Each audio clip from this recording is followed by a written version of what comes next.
Hi, and welcome to Straight Shot Radio. My name is Johnny Slick, and I'm the founder and head coach at Straight Shot Training, a personal training company dedicated to helping people of all fitness levels move better, feel better, and live better with progressive, functional strength and conditioning workouts.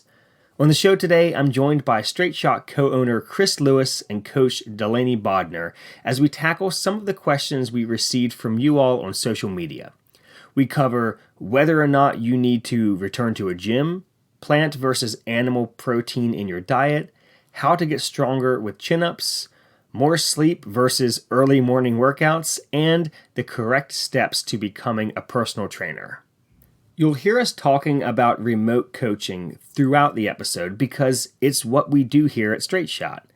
Whether you want to train at your house with an in-home personal trainer, do sessions in real time with your coach virtually via video chat, or follow a custom program through our app with accountability and guidance from your coach, we're here for you. However it is that you would like to train with us, we would like to train you where you are at. So head over to straightshottraining.com and click Request a Coach to get started today.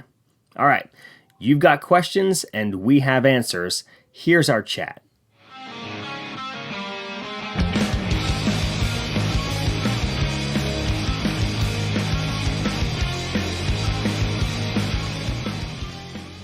All right, so our first question is from Kyle. Kyle asks, should I go back to the gym?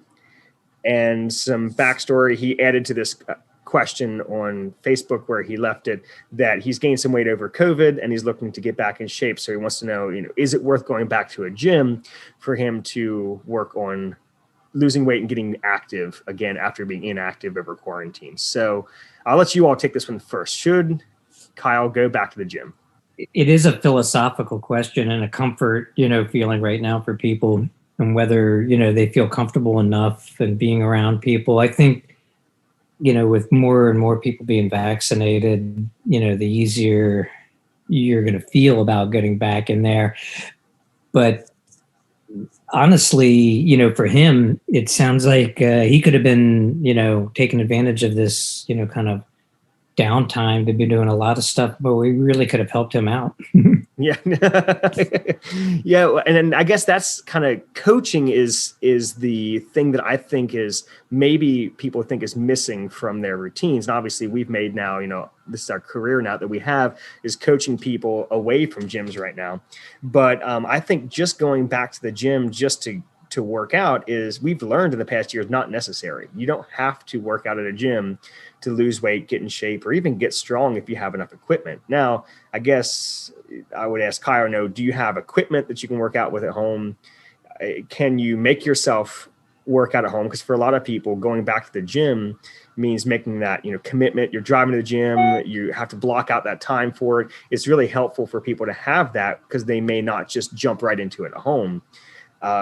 So equipment, do you need to be at a gym in order to stay motivated? And the biggest one is, are you going to the gym for instruction?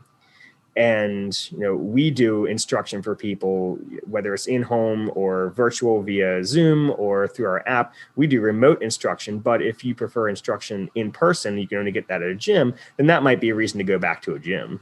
Yeah, I think, and you had a podcast, maybe 2 weeks ago? On motivation versus dedication. And, one of the things Kyle may want to look at is what, is driving things, because it is that dedication that will really get the results that he's probably looking for. Absolutely. I 100% agree with you. You don't need to go back to the gym. If you got enough stuff to do some things, and again, you don't need a ton of stuff, Yeah. But it's for him, I'm thinking maybe more, looking at what is driving his desire, what are his goals and what will make him dedicated to do. Sorry, Delaney, I'm talking too much. What? Hello? I said I was talking too much, Delaney. I didn't let you get in there. No, you're good. You're good. I'm trying not to I feel like my voice sounds really bad because my allergies, so I'm fine with not doing a ton, but yeah. Sorry. I think Yeah, I think it depends on like the person. It depends on the goals. Like if you have like the resources to be able to not even have a ton of equipment, but just have like what you need at home, you can do like we can get really creative as coaches for our clients that are working out from home with limited equipment, and you can do a ton of stuff. You can do a lot more than what you think you can with just your body weight and with some bands and with some dumbbells and maybe like a kettlebell or two or something like that. So I think like definitely for most people, I think you definitely don't have to go back to a gym. Like you absolutely can get a lot of stuff done. I know some people like don't have like the means or like the resources to really afford any equipment. So like in that case, it would be more worth it. But if you can still get in super good shape and reach your goals even with just doing like some limited equipment exercise. Like you can get so much out of it. So most people honestly don't even really need to. You can just use what you have and get creative or let us get creative for you. Yeah. Yeah.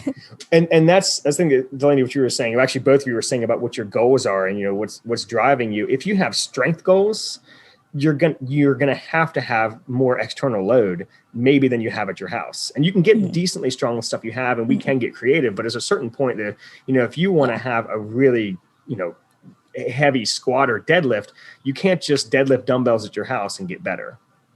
So that would maybe be a reason. But for weight loss, weight loss happens in the kitchen and by moving more and having a higher metabolic rate throughout the day. So if you're just trying to lose weight, you need to maintain your muscle mass and you need to be in a caloric deficit in order to lose weight. You can maintain your muscle mass as long as you have sufficient volume and time under tension and sufficient protein, which we're going to talk about here in a second. And you're in a caloric deficit that's just slight enough that you're not going to be losing too much weight too fast. You can absolutely lose weight and maintain your muscle mass working out at home with limited equipment. So I would really say, if you're going to go back to the gym, do it because there's equipment there that you actually need for something you're trying to accomplish, or there's instruction there that you aren't able to get access to at home for one reason or the other. But as we've seen over the past year, with virtual coaching, remote coaching, you don't have to go to the gym to receive that instruction. But some people do need that in-person instruction, which is why, we've done well with in-home training over the past year. But I'm totally fine not going back to a gym right now. Okay, so let's jump into our next question here. This is from Bridget. Bridget asks, macronutrients seems more complicated when trying to go more plant-based because the protein seems very high. I'm guessing she means protein recommendations seem very high. She says, some plant-based experts say our protein needs are much lower than what we've come to believe. So many opinions, help. So I guess what she's saying is if you're supposed to take in the recommended amount of protein that people in the fitness industry are saying you need to take in, how do you do that with a plant-based diet? And then on the other end of it, you have the plant-based experts who say, well, you don't actually need that much protein. You can do it all with plant-based diet because you don't actually need that many total grams of protein. So there's two questions, I guess, to answer here. One is, do people really need as much protein as they're being told? And two, can you get that with a plant-based diet, and how do you do that? Well, yeah, this is definitely kind of a tough question because there's a lot of stuff out there. Yeah, I'm assuming she's like you said, she's thinking that the plant-based diet. There are a lot of good protein products out there, but I think I do think you got to kind of answer the question about how much protein should you have in your diet. I think probably most people get most of their protein in the evenings. The kind of the average people, they get the least probably at breakfast because they're probably eating, mostly carbs. Yes. And then they get a little bit more protein at lunch, because they may have a sandwich or whatever. And then they get a lot more protein at dinner because they're having, the main protein, some kind of, whether it's chicken, beef, fish, or whatever.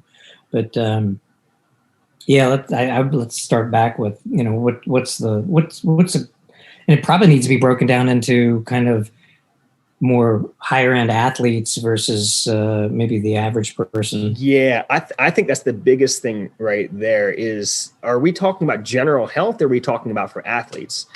And if we're talking about athletes, are we talking about an endurance athlete or a soccer player or a swimmer? Or are we talking about a strongman, a competitive weightlifter, power lifter, power sports athlete, football player, hockey player? The protein needs of that range are very, very different because it's based on muscle mass. So for what we use with our calculations in the with our straight shot athletes and with us as coaches, is we typically use, for most people, this is an average, 0.8 to 1.2 grams per pound of body weight.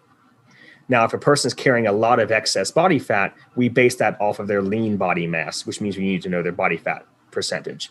And that's kind of the general range, but 0.8 to 1.2 for a 200-pound person would be somewhere between 160 and 240 grams. So it's still a big range there. But I think adequate protein going much lower than 0.8 grams per pound of body weight is not really going to be enough to sustain muscle mass if you're weight training, if you're trying to gain muscle, or if you're trying to lose body fat and maintain your muscle mass. Yeah, and I've seen numbers like 0.5 for the kind of the average kind of person. I think that's really low. I think it's way too low, and that's the big issue that the sports science industry has had with like the USDA and typical dietitians who tell people, oh, you don't need that much protein.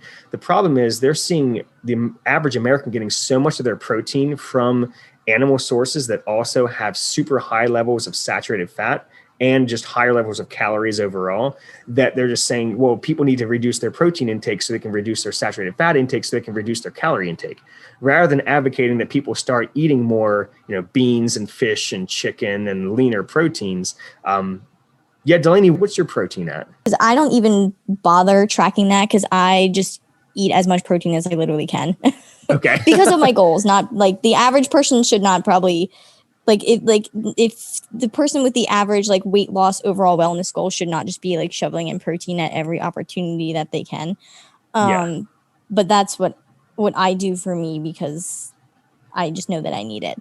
But this actually might be helpful. Like I'm not a plant-based person. Like I've never done plant-based, but one of my friends actually is. She's a weightlifter, but she actually is vegetarian.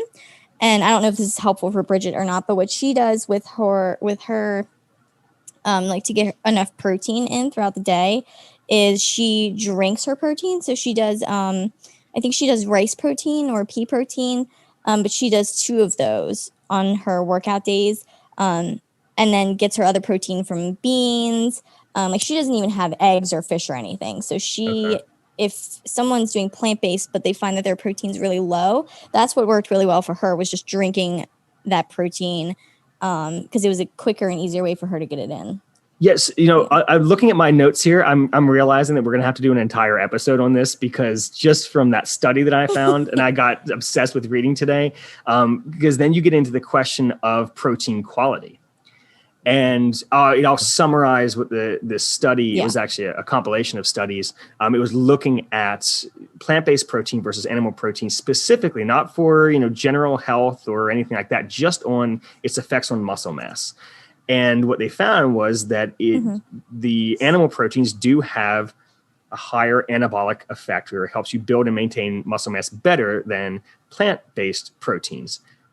Typically, the plant-based protein diets were lacking in certain amino acids like leucine, whereas whenever you're eating animal products, you're getting all of those amino acids. So what the recommendations were, and this is what your friend is probably doing with, if she's doing pea protein, it's definitely higher in leucine than other plant-based proteins. But if you can just take in more plant-based protein, it can help offset the effects of the lack of amino acids that you get by not eating animal-based protein.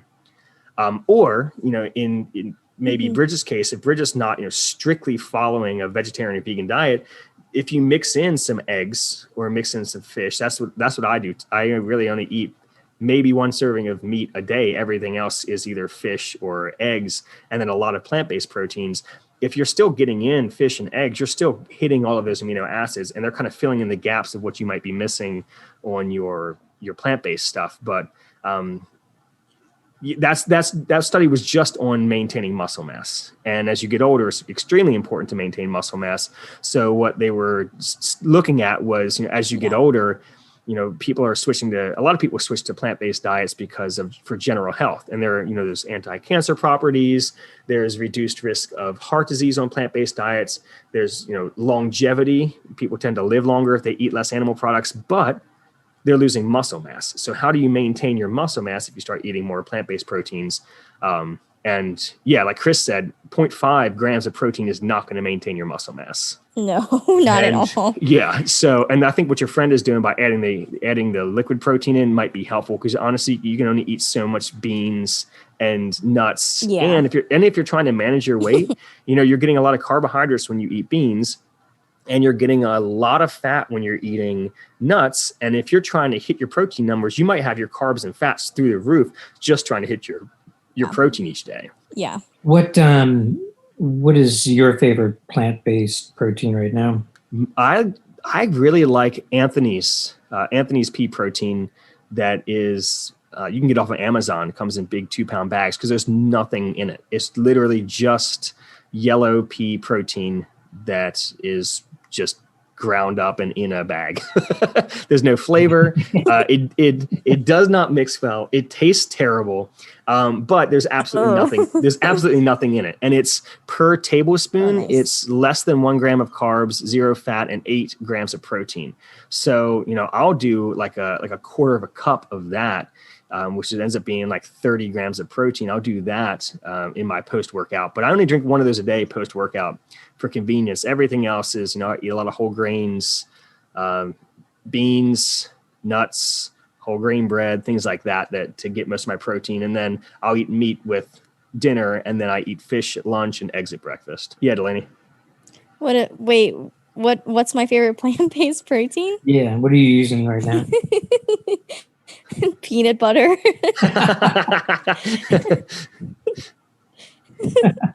I'm just kidding. I'm actually not kidding. Beans, I guess, would be my best answer for that. I don't do like a supplement of plant-based. I use whey, but in terms of like actual plants that have protein, beans are probably like my go-to. I'm going to skip down a question here to Brandon's question. He asks, how do you program for weighted chin-ups? So I'm just assuming, then that was all the question said. So I'm assuming that he means, how do you increase weight on weighted chin-ups? Delaney, what's your best bet here? In terms of the bigger picture, well, no, I'll break it down into like a week. So in terms of a week, throughout that week, I would give him accessory exercises that actually helps with chin-ups. So anything that helps strengthen up any type of your upper body pulling muscles, so lats and your core too. So anything that strengthens up your core, especially your lats, biceps, because you use your biceps more in chin-ups than you do on pull-ups.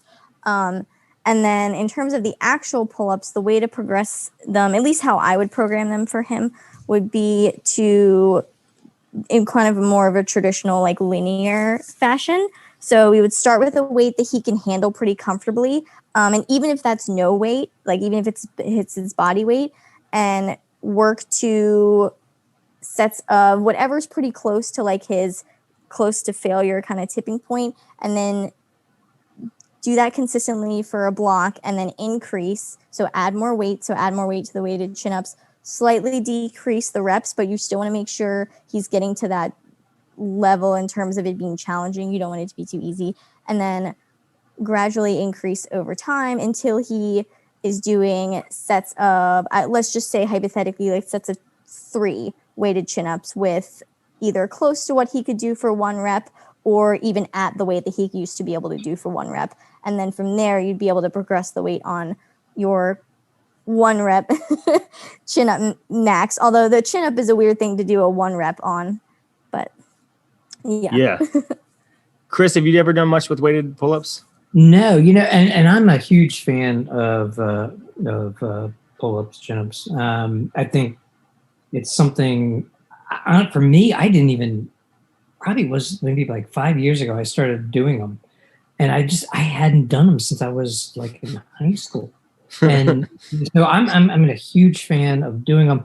I think for me, it's more of a philosophical question, and I'd like to hear what you guys think is, why do weighted chin-ups? I mean, obviously you're gonna, if you're able to develop that ability, you're obviously building more strength in your lats and other pulling muscles. But do you do weighted pull-ups much? Oh, me? Yeah, because I wouldn't want to be doing sets of like 20. So it's to me, you have to think of, and this was something that came from when I was doing gymnastics seminars for CrossFit gyms, is you have to start thinking about body weight exercises just like any other lift. So a handstand push-up is just a shoulder press. A weighted pull-up is just a lat pull down. So on a lat pull down, as you get stronger, the pin moves down the bar. Well, if you just keep doing body weight pull-ups, you're going to be able to add reps, but you're never actually adding any strength. You're gaining endurance. And if I'm doing pull-ups and I'm trying to gain muscle mass and I want to work in that 8 to 12 repetition range, I'm going to need to add weight in order to make those actually difficult by those 8 to 12. But when it comes to like a 1 rep max pull-up, I don't think that it's completely necessary. I like, 3s and 5s. Typically with a 1 rep max pull up, you end up people like, their shoulders are elevated. They're like jerking their chin over the bar to try to hit it. I don't think you need to establish like a 1 rep max, but I think sets of 5, like heavy weighted pull-ups with your chest like touching the bar, or weighted chin-ups getting all the way up, is a great way to build strength that's going to carry over to, your overhead pressing exercises, because your back is a stabilizer, carries over to your deadlifts. When I was doing strongman, we would do, really heavy weighted pull-ups in sets of 3s and 5s just to build your back up. I think though the problem is, I think the average person, this is my opinion, the average person working out tends to ignore chin-ups, pull-ups. Absolutely. And so, trying to, I remember, when like I said, 5 years ago, I was able to do two, and I'm in decent enough shape. I mean, but I could barely get through 2 unweighted, pull-ups. And so, it's, for the average person, trying to get them even started is just huge. And because it's such a frustrating thing for a lot of people. Absolutely. Yeah. So, but Chris, you doing 2 unassisted chin-ups, that would technically be like 97.5% of your 1 rep max. And your 1 rep max may have been your body weight plus 2.5 pounds or something. Mm-hmm. So for somebody who, maybe they are really good at pull-ups and they can do 2 at 45 pounds, their projected 1 rep max would be like 55. So you have to almost think of it as your body weight that you're moving. It's the same as if you had it on the lat pull down machine, pulling the bar down rather than you pulling yourself up. So I'd say for, like Delaney was saying, you would program for it just like you would any other strength lift. But I wouldn't have somebody start weighted chin-ups, because it is, a lot of weight pulling you down on your shoulders. I wouldn't have somebody starting weighted chin-ups until they could do multiple sets of 10 body weight. That makes sense. Just because, a lot of people, a lot of people, when they're doing pull-ups, they just drop and kind of just yank on their shoulders. And that's a lot of force pulling you down if you have, weight pulling you plus your body weight. Same thing with, I never had people doing like deficit handstand push-ups or kipping handstand push-ups in CrossFit until they could do, 8 to 10 strict handstand push-ups, just because you have to build a base level of strength with body weight movements before you move on with it. All right, let's jump back up now to Garrett's question. And Delaney, I think we've got you for 3 more minutes here, so we'll let you answer this one first. And this is Dr. Garrett Folan from Kinetics Physiotherapy and Performance. He asks, if I get to bed late... Hi. Well, Garrett wants to know, if I get to bed late or sleep poorly, let's say 5 hours of sleep, what is more impactful for my health? Getting out of bed to work out or sleeping another 1 to 2 hours? Okay, so...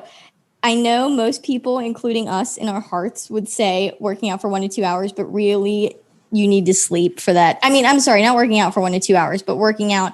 But realistically, it's going to be much better for your health to get that extra sleep and recover versus trying to squeeze in a workout. And also, if you think about it, if you're working out and you're that exhausted, you're probably not going to get a lot out of your workout, and you're not going to get a lot from your body anyway. So I would say sleep.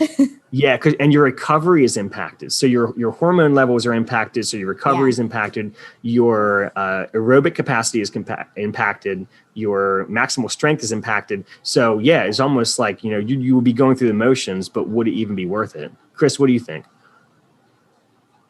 It's really an interesting question because I think any studies that have been done have said they're both equally important, right? You need to move and exercise, and they both benefit each other, right? You're working out, you're hopefully gonna get a better night's sleep because you're tired from working out, but you need that sleep to recover and be able to produce a good workout. So they're really. I tend to agree with Delaney and go back to bed, but they are. It's a tough one. I mean, unfortunately, you want them both, right? Yeah. Well, the other thing to hear though is it sounds like this is like a one-off thing. Like he got to bed late or he had a really bad night of sleep.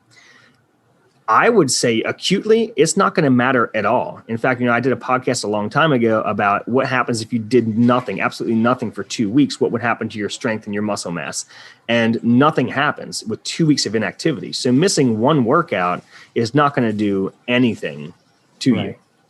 Missing one night of sleep like that and getting up 2 hours earlier and trying to work out is going to throw you off for the next day and maybe impact your sleep the next night. So then you could start, or you risk getting injured if you're trying to rush your workout and you don't warm up well and you haven't slept well and you're not focusing, and that could lead to you injuring yourself and then you being sidelined for a long time.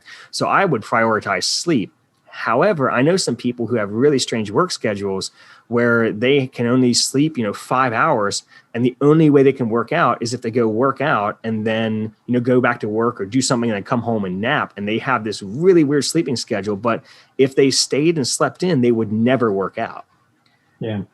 Yeah. So, that's the tough part, acutely, which is what Garrett's asking about. Yeah, sleep, don't work out.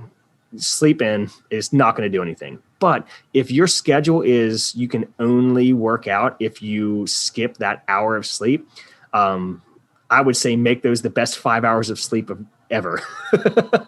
and really prioritize, winding down and having your room set up so you can sleep deeply and maybe try to sneak in a nap during the day or something to get more sleep. Or condense your workouts to maybe only 2 days a week so you can sleep more consistently throughout the week. But yeah, one night of bad sleep, just skip your workout. Delaney, we'll say bye to you. I don't want you to be late for your client. Sounds good. Bye, guys. See ya. All right, Chris, we'll jump into our last one here. Karen wants to know, so to become a coach, do I need to become certified or have an AA or a bachelor's degree or just experience? Well, I think you absolutely need to be certified. There are a lot of people out there that are claiming to be, trainers, personal trainers, and they really, other than they may have been working out themselves a lot and some good knowledge, but without, that certification and the amount of stuff you go through for that, I think it's critical. And honestly, and my background, I didn't have any science-based education at all. And so, getting the certification for me was much harder because I had no anatomy or physiology, and at least if you have like a kinesiology or an exercise science degree, even if it's an AA, it's you. Before you go into the certification, you're much better off. Yeah. And the tough thing now is that if you have a phone and you can take good pictures and good videos and some people showing off their bodies and get a huge following and call yourself a fitness coach, you're not actually calling yourself a personal trainer. Mm-hmm. You're a fitness coach. You're not certified. You don't have any education behind it. And you can start selling programs online, and people are buying into it. And there's a whole, all these steps that they skip that are actually going to make them effective coaches, but also, make them trustworthy to the people who are buying their products, and are able to have them, backed up by liability insurance, which you can really only get if you present certification. So, Karen, if you're looking to become a personal trainer, you need to get certified, and you need to be certified so that you can, train people legally in gyms and be certified insured to protect yourself, especially if you're doing this as a sole proprietor. But having an AA or a bachelor's degree is not necessary. You'll typically make more money at a gym if you have a degree in a related field, but it's not entirely necessary for you to become a personal trainer. But yeah, like Chris said, you as a minimum is the certification. And then, Delaney actually just got her performance enhancement specialist certification. Before that, she got her corrective exercise specialist certification. Before she got that, she got her USA weightlifting coach certification. And before that, she got her certified personal trainer certification. So she's adding on these certifications. And during all of this, in the same way that I did with, the past 13 years of certifications and continuing education, is you keep building on what you've learned as a coach, and you're learning new things and how to apply it and how to train different populations. And Chris, you just did a TRX course for your continuing education. Yep. So we're learning how to use, different pieces of equipment, different ways of training people. So that's all the stuff that comes after, so that we can continue to bring value to the people that we work with. But as a minimum, you have to have a certification. That's kind of your entry into this field. Right now, people, they do a couple of dances on TikTok and call themselves a fitness coach, and they get a big following, and that's not the right way to go about it. The way to go about it is you get your certification, and you start training people and actually getting actual real world experience as a trainer, or virtual if you're training them online. And then, if you want to build up your following online, just kind of document that process of you becoming a trainer and working with people, and don't worry so much about the stuff that you're seeing online, and worry more about actually coaching. Yeah, totally agree with you. Awesome.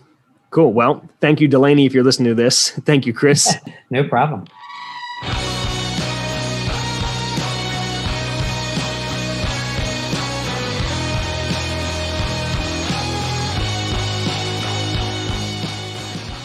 Thank you so much for listening today. I really appreciate it. If you could take a second to subscribe to the show, leave me a rating, and share this episode with a friend, that would be awesome. We are Straight Shot Training on social media, and again, the website is straightshottraining.com. Thanks again, and have a great week, everybody.